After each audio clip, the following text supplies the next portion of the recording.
Bonjour à chacun et à tous. Nous sommes dimanche et comme vous le savez, tous les dimanches, nous prenons 52 minutes de votre temps pour parler justement de l'actualité. L'actualité cette semaine, c'est bien évidemment l'Académie des élections générales du parti Renaissance nationale. Nous nous sommes intéressés à ce déploiement de monde et d'idéologie au sein du parti Renaissance nationale. Nous nous sommes également intéressés à la vie de ce parti politique qui désormais a un directeur de l'administration. C'est avec lui que nous allons échanger un tout petit peu ce dimanche en espérant que vous allez rester à notre écoute jusqu'à la fin de cette émission. Notre invité, c'est donc le professeur Patrick Reynaud. Il est le directeur de l'administration du parti Renaissance nationale. Professeur, bonjour. Bonjour, monsieur le journaliste. Bienvenue pour la première fois sur le plateau de l'entretien du dimanche. Effectivement, c'est pour la première fois que je mets pied dans vos locaux. Oui. Et j'en suis heureux. Je salue au passage les téléspectateurs d'Eden TV. Nous sommes là pour... D'accord. Alors, Patrick Reynaud, votre visage n'est pas inconnu. On vous a déjà vu incuber plusieurs partis ou plusieurs plateaux de télévision, mais en tant qu'analyste politique, qu'est-ce qui s'est passé entre-temps pour que vous passiez de l'analyste politique à l'acteur politique? Tout à fait. Merci de poser cette question-là. Et pendant longtemps, après donc, mon doctorat en sociologie à l'université de Bielefeld en Allemagne et mon doctorat en sciences politiques à l'université Paris 8 Vincennes-Saint-Denis, je suis rentré au Bercail, où j'ai été pris à l'université nationale, à l'université du Bénin, et donc pour servir la nation béninoise. Et par mes enseignements, par mes publications, et surtout par l'analyse que je fais des faits politiques, des politiques publiques, de la sociologie politique, en un mot. Et j'ai été invité plusieurs fois en cette qualité-là et également en tant qu'expert de la gouvernance démocratique pour opiner sur un certain nombre de faits relevant de notre société. Et d'ailleurs, j'ai été encouragé dans cette mission-là par l'un de mes professeurs à l'université Paris 8, Vincennes-Saint-Denis, qui avait estimé que quand on est un bon intellectuel, il faut se mettre au service de la société par vraiment ses analyses en contribuant au progrès de cette société-là. Et c'est ce que j'ai essayé de faire tout le temps. Mais vous savez, il y a un passage de l'analyse des faits politiques à la pratique de la politique. Il y a un pont que vous avez franchi. Et j'ai estimé qu'il faut aussi franchir ce pont pour réaliser une certaine conjugaison entre l'expertise politique et la pratique de la chose politique, la pratique de la vie politique, et l'animation de la vie politique pour espérer mettre tout cela dans la balance et servir efficacement la nation béninoise. Vous avez atterri au parti Renaissance nationale, pourquoi? Et donc, pourquoi pas un autre parti politique? Merci, merci. En réalité, il faut faire une analyse des partis politiques sur la scène béninoise. Et quand j'ai réfléchi, j'ai estimé que le parti Renaissance nationale est au plus près des citoyens lambda. En réalité, un parti qui se préoccupe vraiment d'apporter un plus dans le quotidien des couches défavorisées. Un parti qui, sans grands moyens, essaye de jouer sa partition dans le progrès social, dans la construction du développement. Et donc, vous convenez avec moi que lorsqu'on a réalisé cet état de choses, il faut franchir le pas vers, n'est-ce pas, ce parti politique qui a ouvert grand, n'est-ce pas, les bras pour m'accueillir et faire de moi, n'est-ce pas, un pilier essentiel dans la mobilisation, dans l'administration du parti, et dans la conjugaison des idées progressistes, des idées qui puissent faire en sorte que l'on passe à une vitesse supérieure en termes de conquête du territoire national. Mais quand vous dites un parti, c'est ce que j'essaie de faire. Quand vous dites un parti sans grands moyens, c'est parce que l'opinion pense. L'opinion pense plutôt que le parti Renaissance nationale a les moyens de sa politique, même si ce parti n'a pas le financement public. Oh, mais c'est une vue de l'esprit. une vue de l'esprit, mais il faut saluer quand même l'engagement de la présidente du parti. Je veux nommer Madame Claudine Afiavi Prudencio, qui essaye de donner le meilleur d'elle-même pour que quelque chose change au niveau du parti et pour que le parti s'affirme sur l'échiquier national. Et donc, le parti, comme vous l'avez dit, je veux dire RN, Oui. n'a pas bénéficié du financement public. Comme les partis que vous connaissez. Le parti n'a certainement pas rempli les conditions pour en bénéficier. Soit. Mais il faut comprendre que, effectivement, il y a des conditions à remplir pour en arriver là. Oui. Mais nous n'allons pas faire une fixation sur ces conditions. Mais le plus important pour nous, c'est de savoir aujourd'hui que même sans grands moyens, sans financement public, ce parti-là a fait des prouesses. Et ce sont ces prouesses-là qu'il faut saluer, de mon point de vue, en construisant son propre siège. Nous allons parler sur tout à l'heure. fonds propres. Nous allons revenir, si vous voulez bien. Nous allons revenir sur ça tout à l'heure. Mais avant d'en arriver là, professeur Patrick Grenou, non seulement vous avez atterri au parti Renaissance Nationale, mais directement, vous avez pris la fonction de directeur de l'administration du parti Renaissance Nationale. Comment vous sentez-vous à votre poste de directeur de l'administration? Je me sens bien, très bien. Parce que, bien qu'étant nouvellement nommé à ce poste, j'ai été accueilli à bras ouverts par les militants, par le bureau exécutif national, par tous ceux qui animaient au quotidien le parti et qui occupaient des postes de responsabilité. Tous ceux-là avaient estimé que il serait de bon ton que je sois avec eux.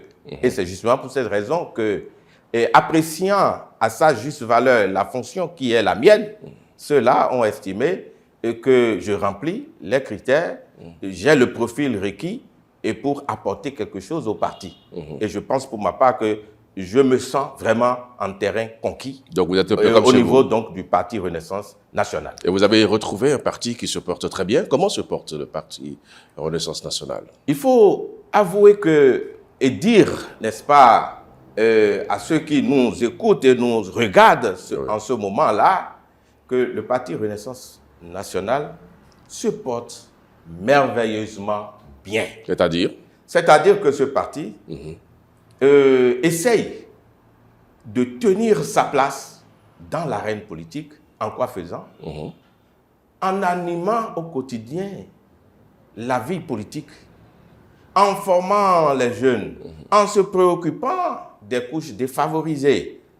Et ce parti-là se met dans l'optique de la conquête donc du pouvoir d'État, que nous soyons à l'échelle nationale ou à l'échelon local. Et c'est justement pour cette raison que ce parti essaye chaque jour de réfléchir et de poser des actes pour que vraiment il y ait un enracinement total dans les 24 circonscriptions électorales en vue des élections générales. Et donc, toutes les forces de ce parti, tous les militants, à quelque niveau que ce soit, se préoccupent de l'avenir du parti. Et c'est en cela que je me dis que le parti se porte merveilleusement bien. Vous dites que le parti fait des actions sur le terrain, vous dites que le parti essaye de conquérir les couches défavorisées et tout le reste, mais on a quand même remarqué un certain silence depuis la construction du siège national de votre parti. Beaucoup d'observateurs se sont dit, mais ça y est, ils ont construit un siège et puis après plus rien. Professeur Patrick Grenou. Il faut dire que les gens ne sont pas forcément dans l'économie du dynamisme qui s'opère, n'est-ce pas, au sein du parti Renaissance Nationale. Parce que nous n'éprouvons pas à tout moment le besoin de mettre la lumière sur les actions que nous menons. Il y a des actions que nous menons vraiment en toute quiétude, mais hors des micros et caméras. Mais il y a d'autres qui appellent, n'est-ce pas, l'intervention des médias. Et de plus en plus, les citoyens sont focalisés juste sur ce qui est mis en relief dans les médias. Et c'est justement pour cette raison que certains nous font le procès que nous sommes silencieux depuis la construction du siège. D'ailleurs, pour en arriver à la constitution. Vous étiez justement en train d'en parler tout à l'heure, allez-y. Pour en arriver à la constitution du siège, il faut mouiller le maillot. C'est-à-dire? Il faut mobiliser les ressources. Et on ne mobilise pas les ressources en restant recroquevillé sur soi-même, en restant silencieux. Et donc, déjà, tout le monde devrait saluer cet acte fondamental qui a été posé à partir donc de la construction du siège. C'est vrai qu'au-delà de la construction, on s'attend à ce que, naturellement, il y ait beaucoup d'autres actions. Absolument, parce que et vous avez... ces actions-là, il y en a eu. Sauf que la lumière n'a pas été mise sur les dites actions pour que tout le monde s'en aperçoive. Mais pourquoi vous ne mettez pas la lumière sur ces actions? Vous choisissez les actions sur lesquelles vous mettez la lumière? Oui, nous évoluons vraiment dans une certaine sérénité au niveau du parti. C'est la sénérité qui nous caractérise. Et nous jugeons de l'opportunité des actions qui méritent d'être rendues publiques et celles qui ne méritent pas pour autant qu'on en arrive là. Et c'est ce que nous faisons. Et donc, les formations que nous avons au plan interne, en convoquant certains militants, de petits groupes de militants, tout ce que nous faisons par l'interaction quotidienne, mais axé sur la politique, tout cela relève de l'animation de la vie politique. Sauf que, si on doit comparer ces actions à l'action que nous avons menée le samedi dernier, à savoir l'Académie des élections générales, il y a une différence en termes de notoriété, en termes d'assiette, de masse critique de militants.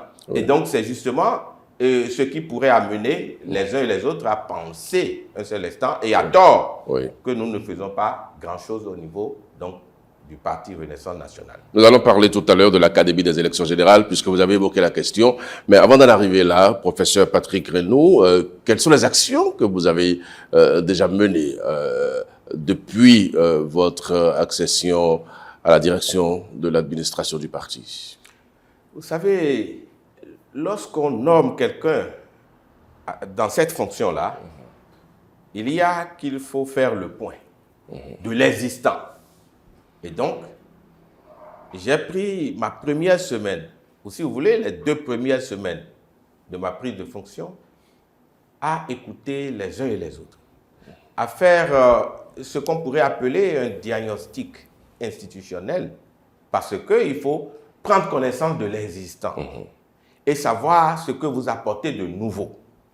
Parce que votre présence doit changer quelque chose du point de vue qualitatif.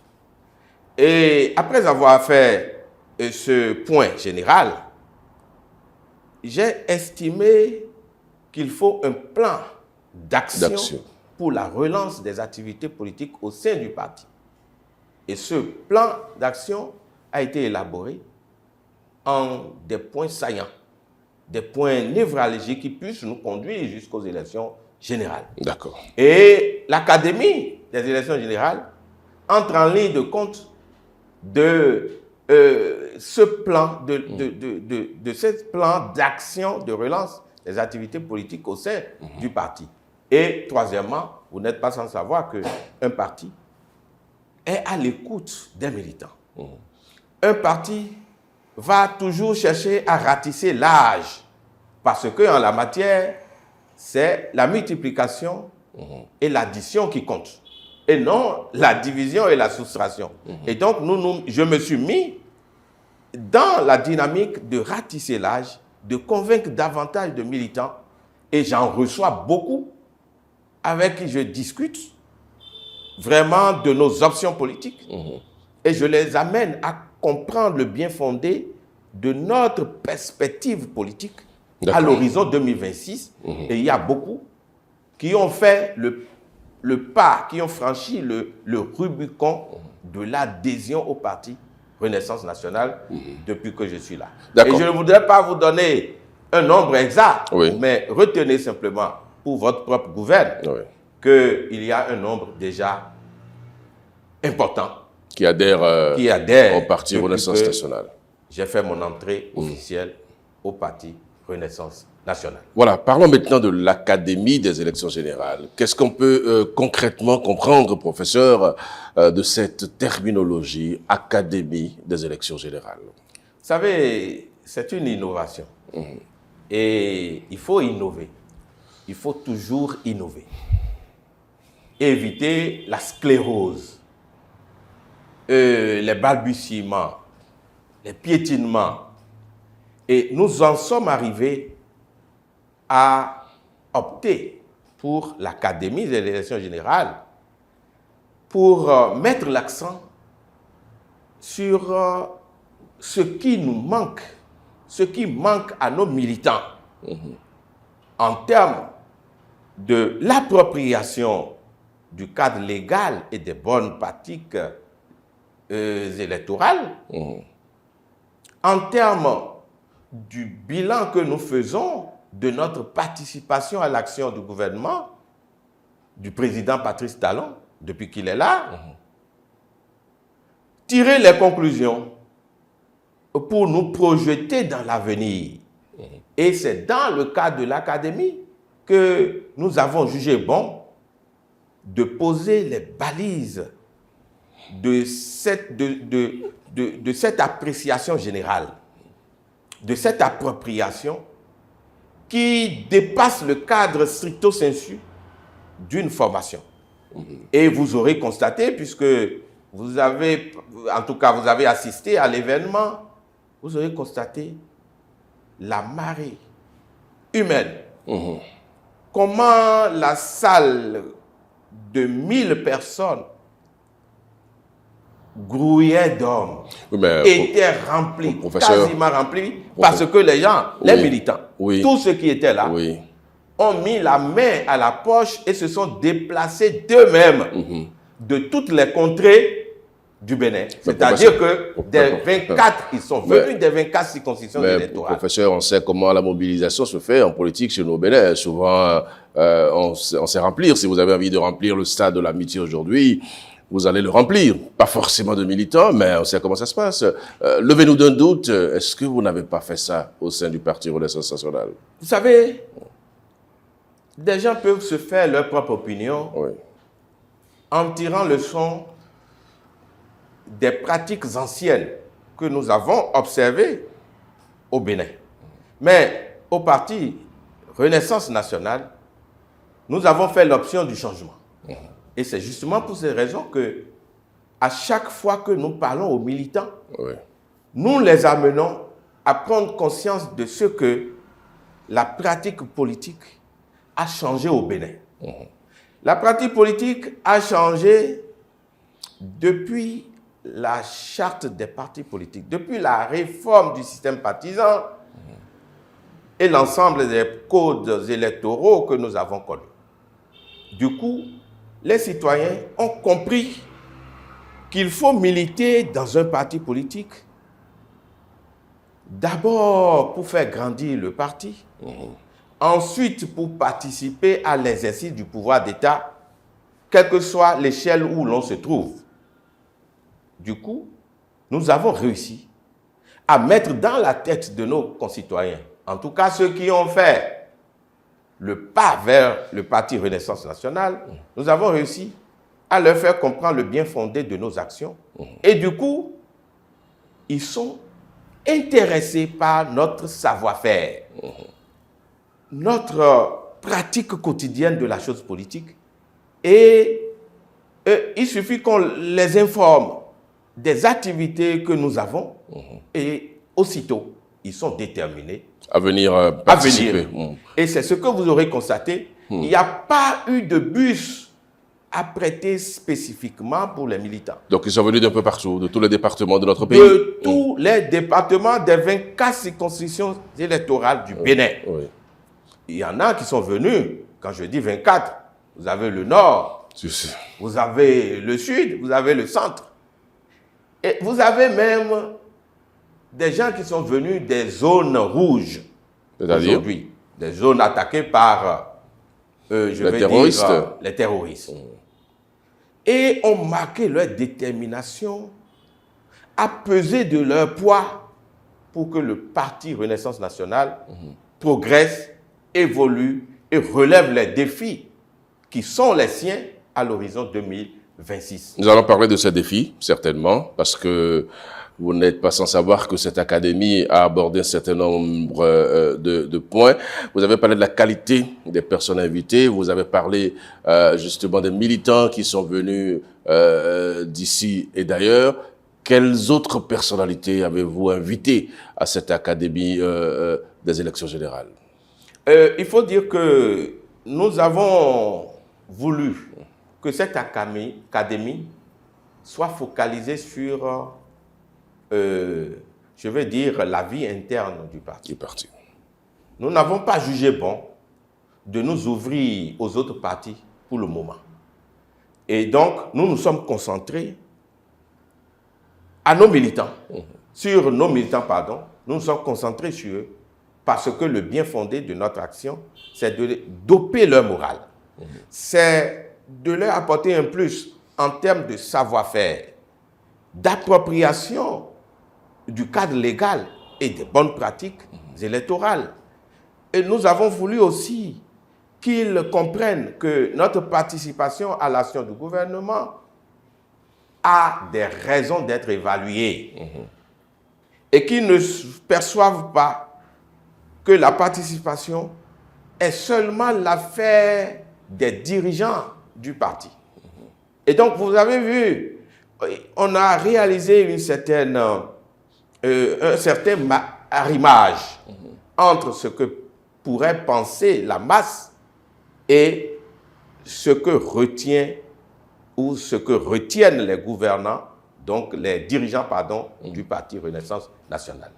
Et à cette occasion, nous avons permis au premier vice-président, si vous voulez bien.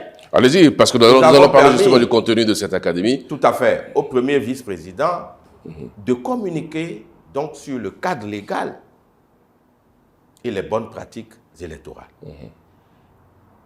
Il a passé en revue, à travers sa communication, l'ensemble des tests et qui pourraient être contenus dans l'enveloppe globale que nous appelons le code électoral, pour mettre l'accent sur ce qui revient à chacun. C'est un peu comme une espèce de division des rôles. Qu'est-ce qu'un militant doit pouvoir faire en termes d'appropriation? Comment peut-il se préparer à prendre une part active aux concurrences politiques qui s'annoncent à l'horizon 2026? Parce que c'est parmi eux, justement, que nous aurons des candidats pour les législatives. C'est parmi eux que nous aurons également des candidats pour les élections communales et municipales. Du coup, il faut mettre chacun à sa place, situer les responsabilités et faire en sorte que chacun puisse s'approprier le cadre d'orientation qui peut être considéré comme un cadre légal, parce que justement, nous ne sommes pas à l'Assemblée nationale. En tout cas, le parti n'est pas représenté à l'Assemblée nationale. Mais nous sommes des légalistes. À partir du moment où les tests ont été votés par la représentation nationale, il faut s'en accommoder. Il faut se les approprier, ces tests-là. Et donc, c'est ce que nous essayons de faire. Et il y en a qui ont voulu faire le procès au parti et ont estimé que on n'a pas vu le parti se prononcer sur les divergences de point de vue au lendemain du vote du code électoral. De vous à moi, sachez simplement que nous sommes dans un cadre d'interaction politique avec le gouvernement Patrice Talon. Nous sommes avec la majorité présidentielle et aussi parlementaire. Ça veut dire que le parti RN est comptable des décisions prises par l'ensemble des partis qui soutiennent l'action du gouvernement. Est-ce que ça vous empêche d'être objectif quelquefois? Est-ce que ça vous empêche de dire que ça ne va pas quand ça ne va pas? Non, ça ne nous empêche pas. Mais c'est le reproche qu'on fait, justement. Pourquoi vous savez, est-ce nous que... sommes dans une certaine dynamique Oui. de franchise, de dialogue sincère, de prise de parole mesurée et responsable. Et c'est ce que le parti essaye de faire à chaque fois que le besoin se fait sentir. C'est-à-dire parler à l'interne, c'est-à-dire avec les parties prenantes de la mouvance présidentielle pour opiner sur un certain nombre de choses. En tout cas, cela ne nous empêche pas de marquer notre volonté, notre total engagement à rester dans la mouvance, à être fidèle à notre engagement de départ, à savoir soutenir l'action du gouvernement. Et d'ailleurs, pour les observateurs les plus avisés de la vie politique, il est question de se rendre à l'évidence que le parti RN est resté constant, fidèle, constant dans son appartenance à la mouvance présidentielle. Est-ce qu'après la communication de Maître Cyril Dicuy, vous avez eu le sentiment que vos militants qui se sont déplacés ont compris la pertinence justement de cette communication? Ah mais cela crève les yeux d'évidence. Pour vous, peut-être? Non, même pour les citoyens qui étaient là, les militants qui étaient là, à partir justement d'un certain nombre de critérias. Et en termes de critérias d'assimilation, je peux évoquer par exemple le volume des questions qui ont été posées, leurs commentaires, les commentaires faits par ceux qui ont participé à l'académie. Et à partir de cet instant, les réponses évidemment qui ont suivi. Et vous savez, en communication politique, on peut s'intéresser également à la psychologie des participants. Vous avez pu évaluer tout ça in situ? Tout à fait. À la psychologie des participants. À l'applaudimètre aussi? Pardon? À l'applaudimètre aussi? Non, mais si on ne va pas verser dans la théâtralisation. D'accord. Et donc, nous sommes conscients qu'il faut qu'on se focalise sur les indices qui renvoient à une certaine sérénité dans l'appropriation du message. Et ce message-là a été approprié par les militants qui ont répondu massivement présents à cette académie, à l'appel de cette académie des élections générales. D'accord. Vous avez dit tout à l'heure, lorsqu'on vous suit, professeur, que cette académie a été l'occasion pour le parti RN d'évaluer sa participation à l'action gouvernementale. Essayons une évaluation avec vous. Est-ce que, au bout de toutes ces années de gestion, puisque nous allons bientôt finir 10 ans de gestion du président Patrice Talon, est-ce que le parti Renaissance nationale assume tous les actes posés par le régime? Vous savez, je peux répondre facilement à cette question que vous avez posée en abordant quelques points que je considère comme étant des points névralgiques. Allez-y. D'abord, il faut faire observer que le parti RN est totalement comptable des actions du président de la République. Parce que, j'ai dit tout à l'heure, que le parti est dans une logique de soutien franc et sincère. Nous n'aimons pas au parti RN les faux-fuyants. Nous sommes allergiques aux faux-fuyants.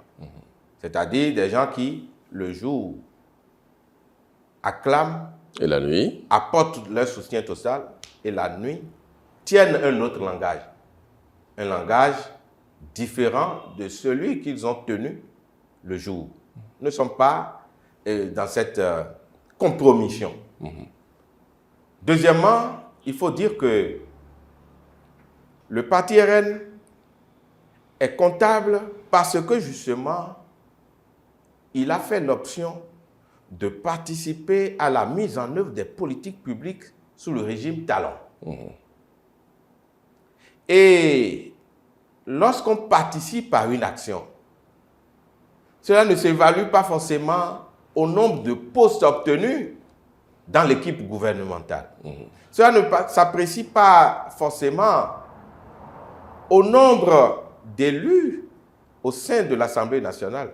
Cela s'apprécie par les prises de position, par l'engagement, par le travail quotidien qui se fait pour accompagner les actions de celui que l'on prétend soutenir. Cela ne veut pas dire que le parti RN a choisi de ne pas être intéressé par des postes politiques. Loin de là. Mais vous savez, il faut se rendre compte de ce que l'on manifeste à chaque occasion une certaine satisfaction de ce que l'on a en faisant le pari que les choses vont évoluer. D'accord. Et nous sommes dans cette dynamique-là. Donc en fait, deuxièmement, oui, allez-y. Troisièmement, donc, je dirais que on va prendre palier par palier. Si vous voulez, quelques paliers. Je veux bien, parce que les téléspectateurs qui nous regardent et les auditeurs qui nous suivent veulent bien savoir si vous assumez tout et tout. Et là, je vous poserai quelques questions. Prenons le cas simplement ou l'axe de la gouvernance. Oui. Au niveau donc de la gouvernance, il y a eu un certain nombre de réformes qui ont été opérées. Le parti RN est à l'avant-garde de certaines de ces réformes-là. Lesquelles? Je donne l'exemple simple de la représentativité des femmes au sein de l'hémicycle. Autrement dit, du quota concédé aux femmes au sein de l'hémicycle.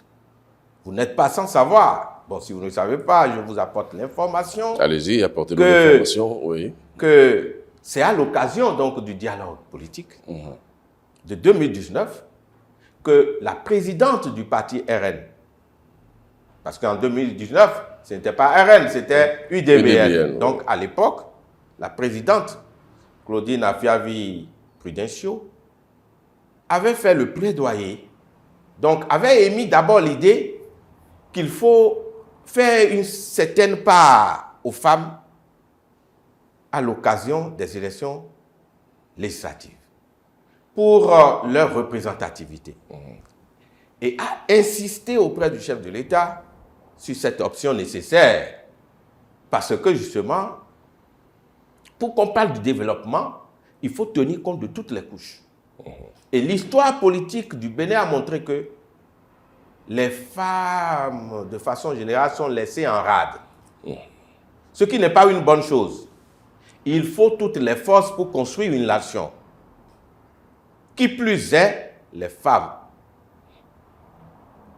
Et je rappelle au passage le dicton chinois qui nous enseigne que la femme est la moitié du ciel. Si la femme est la moitié du ciel, comment peut-on espérer accéder au ciel en laissant les femmes? Donc vous revendiquez ça. La présidente a estimé qu'il faut continuer à faire ce plaidoyer et il faut saluer, je veux dire, la réceptivité du chef de l'État qui a saisi cette opportunité-là et a fait en sorte que cette préoccupation puisse être traduite dans les faits et dans les textes. Et aujourd'hui, il y a une femme au moins de chaque circonscription électorale représentée à l'Assemblée nationale. Représentée à l'Assemblée nationale. Donc, c'est une garantie tout au moins que nous aurons à chaque fois au niveau de l'Assemblée nationale une certaine proportion de femmes. Et ça, c'est une garantie. Quelles sont les autres réformes que vous soutenez, Monsieur René? Vous savez, l'assainissement des finances publiques, la lutte contre la corruption, ça, tout le monde était d'accord avec tout le monde. que tel que le Bénin évoluait, cela pourrait nous conduire dans le décor et qu'il faut opérer un changement radical au niveau des comportements, au niveau de la façon de gérer les affaires publiques, que celles-ci soient nationales ou locales. Et donc, l'ensemble des réformes avait pour ambition de faire changer quelque chose dans la pratique quotidienne de la gestion des affaires. Et aujourd'hui, quelle que soit votre position, quelle que soit votre notoriété, et si vous passez outre les dispositions légales en termes de l'assainissement, de la gestion parcimonieuse des affaires, vous êtes passible de jugement. Et on l'a constaté, bien des acteurs qu'on pourrait qualifier d'intouchables sont touchés. Et donc, il faut saluer cet état de choses. Parce que l'ambition, c'est qu'on en arrive désormais à une certaine, je vais dire, distance vis-à-vis de ce qu'on pourrait appeler, je veux dire, la concussion, la corruption, le déni d'initier, un certain nombre de mots qui minent l'économie, qui minaient l'économie nationale. Et donc, sur ce plan, il y a des avancées notables. Qu'est-ce que vous assumez d'autre aussi? Le clientélisme a été mis en berne. Bien sûr. Le clientélisme. Bien sûr, aujourd'hui, oui. Il y a ce qu'on pourrait appeler la dématérialisation. Un certain nombre de services auxquels les citoyens ont droit peuvent être obtenus aujourd'hui à partir de quelques clics sur le net. Et vous savez qu'aujourd'hui, on peut demander son passeport en ligne. On peut demander son acte de naissance. On peut se demander son casier judiciaire. Les fonctionnaires peuvent avoir plus de lisibilité sur l'évolution de leur carrière, sur les actes administratifs qui sont pris. En tout cas, quel que soit le domaine aujourd'hui, on peut se frotter les mains à partir de vraiment ce challenge-là, ce défi qu'on a relevé en termes de dématérialisation. Nous allons revenir aux élections, professeur Patrick Greneau, parce que votre académie, justement, s'appelle Académie des élections générales. Oui. Je considère qu'au Parti Renaissance nationale, les élections à venir sont un défi majeur. Comment est-ce que vous vous organisez à aborder ce tournant décisif de la vie politique nationale? Vous savez, nos défis sont nombreux.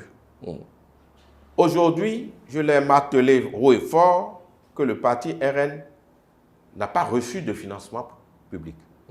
Néanmoins, fait beaucoup pour la vie politique, à travers l'animation au quotidien. Fait beaucoup. Ça veut dire que l'un des défis, c'est d'en arriver à faire élire les militants par le biais des élections générales, pour que désormais, le parti remplisse les conditions pour bénéficier du financement public. Vous y croyez? Vous pensez que RN a la possibilité aujourd'hui d'avoir des élus? Et vous avez suivi quand même l'optimisme des manifestes des militantes et militants qui sont venus des 24 circonscriptions électorales. Aujourd'hui, il y en a qui ont martelé haut et fort qu'ils sont prêts à mouiller le maillot. D'abord pour ratisser l'âge et ensuite faire en sorte que le parti politique là, leur parti politique, puisse avoir des élus en nombre suffisant susceptibles de faire de lui un parti sans lequel rien ne peut être décidé au Bénin. On parle de 20% désormais sur le plan national dans chacune des circonscriptions électorales. C'est énorme, professeur. Est-ce que le parti RN a les moyens aujourd'hui d'avoir 20% partout? Nous, comme je l'ai dit au parti, nous manifestons un optimisme responsable. Pas BA. Et non BA. Nous n'évoluons pas le nez en l'air ou la bouche ouverte. Au parti, nous sommes réalistes. Et nous travaillons pour que les options qui sont les nôtres au parti puissent être des options susceptibles d'être traduites en actes concrets. Cela dit, les 20%, Oui. il faut être humble et honnête pour reconnaître qu'on a mis là-bas à un niveau donné. Ça, il faut le reconnaître. Mais cela répond certainement à une logique. C'est-à-dire Laquelle? faire en sorte que les partis puissent travailler d'arrache-pied pour qu'on ait un certain nombre de partis vraiment limités, Oui. un nombre limité, qui puissent vraiment peser lourd dans la balance en termes de gestion des affaires publiques. Au parti, nous avons fait l'option de relever ce défi-là, ce défi crucial de 20%. Comment? Et vous avez vu l'engagement en ratissant l'âge. Pour le moment, vous avez juste fait votre académie au siège du parti à Décombé. Je ne sais pas si aujourd'hui vos structures de base existent dans toutes les communes au point de ratisser l'âge, comme vous dites. Vous avez bien fait de poser cette question. Oui. Quand j'ai pris service, je vous ai dit, j'ai fait l'état des lieux. Oui. Et je suis arrivé à recenser toutes les structures mises en place qui sont des cellules du parti dans les 24 circonscriptions électorales. Nous avons des bureaux, comme l'a recommandé la charte des partis politiques, Oui, partout. sur toute l'étendue du territoire. Dans toutes les communes. Il y en a que pour des raisons liées à la restauration de certains bâtiments, nous avons, nous avons mis un terme au contrat le temps de trouver d'autres locaux. Et ça, c'est des choses qui arrivent. Oui. Mais toujours est-il que nous sommes dans une logique de dynamisation de nos cellules, de toutes nos cellules. Et tous ceux qui étaient là et qui sont venus des 24 circonscriptions électorales du Bénin, piaffaient d'impatience pour jouer leur partition dans cette conquête de l'électorat le moment venu. Mais pour en arriver à l'élection, il faut poser des actes préalables, c'est-à-dire conquérir davantage la masse critique de militants. C'est ça que vous êtes en train de faire. C'est ce que nous essayons de faire. Je vous ai dit que chaque jour que Dieu fait, je reçois des militants, je reçois des non-militants qui sont en passe de devenir des militants, c'est-à-dire que je reçois des citoyens béninois. Les indécis. Tout à fait, avec qui je discute. Pas moi seulement, mais je reçois avec toute l'équipe, y compris avec la présidente du parti, qui s'est rendue totalement disponible pour échanger. Et nous amenons les citoyens qui font le pas vers nous, qui se dirigent vers nous, nous les amenons à comprendre le sens de notre vision. À partir de là, eux-mêmes décident, sans coup férir, de faire leur adhésion au parti. Et c'est avec bonheur que nous les recevons, que nous les intégrons dans ce dispositif-là. Mais tenez-vous tranquille, nous ne le faisons pas seulement parce qu'il y a élection en vue. Nous le faisons Vous le faites, alors pourquoi? parce que nous voulons montrer à la face de la société béninoise qu'un parti politique comme celui-là a des raisons de s'enraciner. Parce que n'oubliez pas, c'est le seul parti politique au Bénin aujourd'hui Dirigé par une femme. qui est dirigé par une femme. Une femme convaincue, engagée, intrépide. Parce que si vous lisez son parcours, vous vous rendez compte qu'elle n'est pas née d'hier. Elle n'est pas née de la dernière pluie. Et donc, il y a cette force-là qui peut être considérée, en elle, qui peut être considérée comme une source intarissable d'engagement, de motivation pour les uns et les autres. L'un des reproches fondamentaux qu'on fait aux militants, c'est de ne pas vouloir mettre eux-mêmes la main à la poche pour constituer leurs différents dossiers de participation aux élections générales et même de payer la caution. Est-ce que vous avez réglé ce problème au niveau du Parti Renaissance nationale? Il faut être honnête. Vous savez, la politique n'est pas la négation de l'honnêteté. Et c'est justement pour ces raisons que les uns et les autres, je veux dire les chercheurs, ont travaillé sur l'éthique politique. Effectivement, il faut dire qu'il y a des citoyens qui sont prêts à mettre la main à la poche, à donner le meilleur d'eux-mêmes pour rassembler leurs dossiers, payer ce qui leur revient en termes de participation. Et il y a d'autres, bien évidemment, et ce n'est pas propre au parti RN, ça c'est de façon générale. Pourquoi?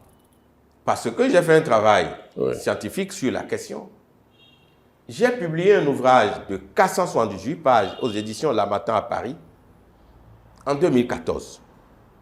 Et cet ouvrage-là a été distingué comme un des 100 meilleurs ouvrages de géopolitique de l'année 2014. C'est connu, c'est sur le net. Et là-dedans, je me suis préoccupé d'une question sensible, à savoir la cotisation attendue des militants. Et je suis arrivé à la conclusion que dans, je veux dire, l'arène politique, on assiste au militantisme de non-cotisation. C'est-à-dire qu'il y a des militants qui n'ont jamais éprouvé le besoin de faire, vraiment, de poser cet acte-là. Mais aujourd'hui, nous avons travaillé au parti. Et vous avez réglé Nous avons quasiment réglé. Je ne dirais pas que nous avons réglé à 100%. Ça serait un optimisme vraiment béat. Mais nous avons réglé ce problème à 90%. Pourquoi j'ai dit qu'on n'a pas réglé à 100%? Parce que justement, nous n'avons pas fini de conquérir des militants. Ce que nous réussissons à conquérir, nous leur mettons dans la tête qu'il y a un changement à ce niveau et que les cotisations doivent rentrer. Mais vous savez que toutes les personnes n'ont pas les mêmes possibilités. Il arrivera un moment où certains militants engagés et qui ont la posture de leader et dont le positionnement sur les listes de candidature est important pour le parti, il arrivera un moment où nous allons nous asseoir et discuter et peut-être lancer des appels à ceux qui, dans le parti, ont plus de moyens que d'autres et pour faire, je veux dire, cet appel de fonds pour aider ceux qui, dans un contexte ou dans un autre, n'ont pas les moyens requis et pour payer leur caution en étant candidat sur les listes électorales. Professeur, nous n'avons pas eu le temps de parler de la présidentielle, mais nous nous sommes focalisés beaucoup plus sur les élections communales, législatives, municipales, si vous voulez. Vous aurez une part active à prendre dans la présidentielle de 2026 au sein du parti RN. Ce sera ma dernière question pour vous. Ah, mais merci. C'est une très bonne question. Vous savez, au parti, nous aimons. J'ai dit tout à l'heure que nous avons fait l'engagement de rester sincère avec le chef de l'État, en soutenant son action.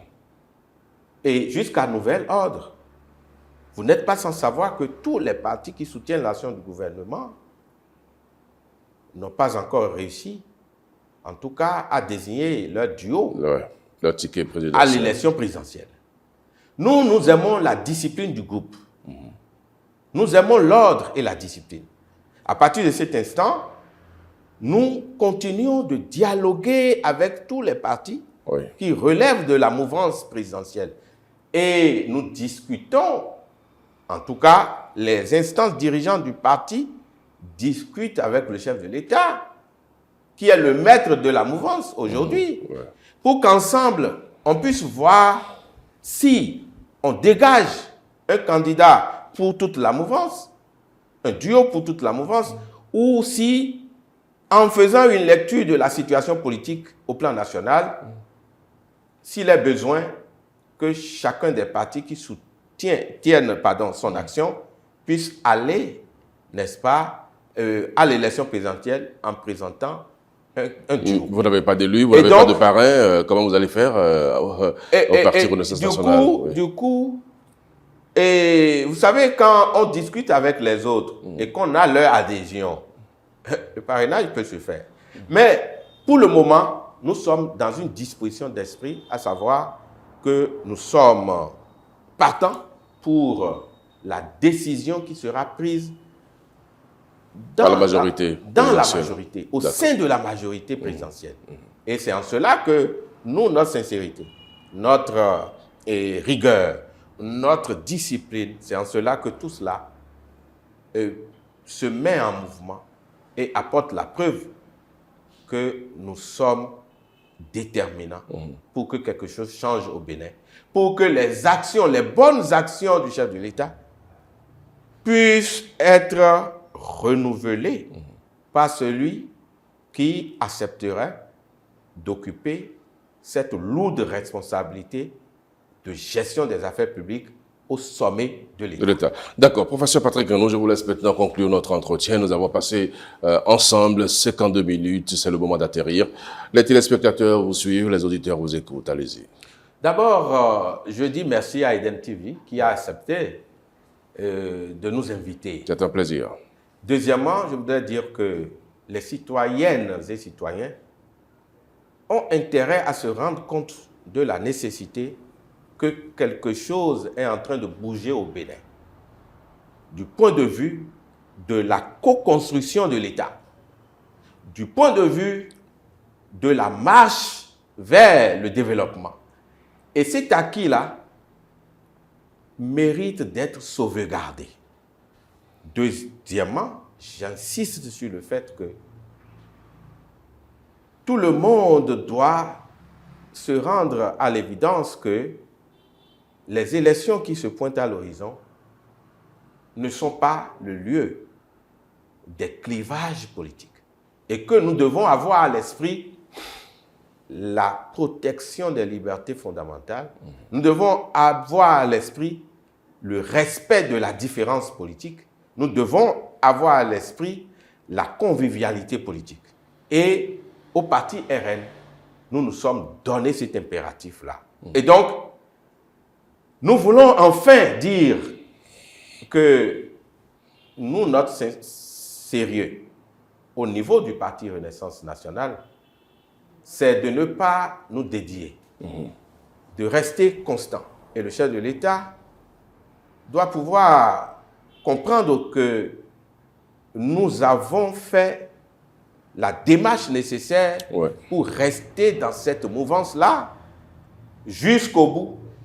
Ce n'est pas en restant comptable, naturellement, de ses bonnes actions, éventuellement de ses erreurs, parce que nul n'est pas fait. Mais le plus important, c'est de prendre pour acquis la nécessité de relever les défis qui sont les nôtres à l'horizon 2026 et au-delà, pour le bien des citoyennes et des citoyens du Bénin. Merci, professeur Patrick Graineau. Je rappelle que vous êtes le directeur de l'administration du Parti Renaissance Nationale. Vous étiez l'invité de l'entretien de ce dimanche. Avec vous, nous avons parlé de la gouvernance talent. Nous avons parlé spécifiquement de l'Académie des élections générales organisée par votre parti politique il y a quelques jours seulement à Cotonou. Merci, mesdames et messieurs, chers amis téléspectateurs et auditeurs, pour votre aimable attention.